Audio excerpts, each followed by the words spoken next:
বিয়ের কিছুদিন পরেই নিজেদের বেডরুমে পরপুরুষ নিয়ে আসলো রাফসান। স্ত্রী অনিকা ওর হাতে পায়ে ধরে অনুরোধ করতে লাগলো, তোমার পায়ে পড়ি রাফসান, এত বড় সর্বনাশ করো না আমার। আমি শুধু তোমাকেই ভালোবাসি, আর কারো সাথে রাত কাটাতে পারবো না আমি।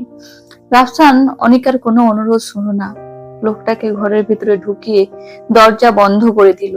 বিছানার এক কোণে গিয়ে ভয়ে জড়সড় হয়ে বসে আছে অনিকা। লোকটার বিছানার অপর প্রান্তে বসে বলতে লাগলো, তোমার সাথে এক রাত কাটিয়ে আমার মন ভরবে না সুন্দরী? কত ভালো হতো যদি সারা জীবনের জন্য কিনে নিতে পারতাম।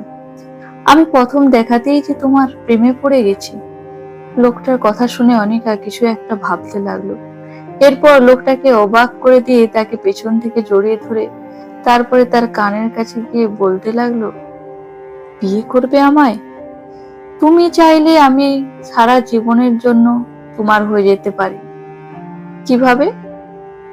তার জন্য একটা ছোট্ট কাজ করতে হবে তোমাকে। কি কাজ?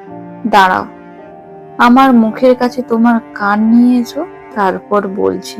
কিছুক্ষণ পর অনিকা লোকটার হাত ধরে হাসি মাখা বদনে বাসা থেকে বেরিয়ে গেল। ঘরের মেঝেতে পড়ে রইল রাফসানের রক্তাক্ত লাশ।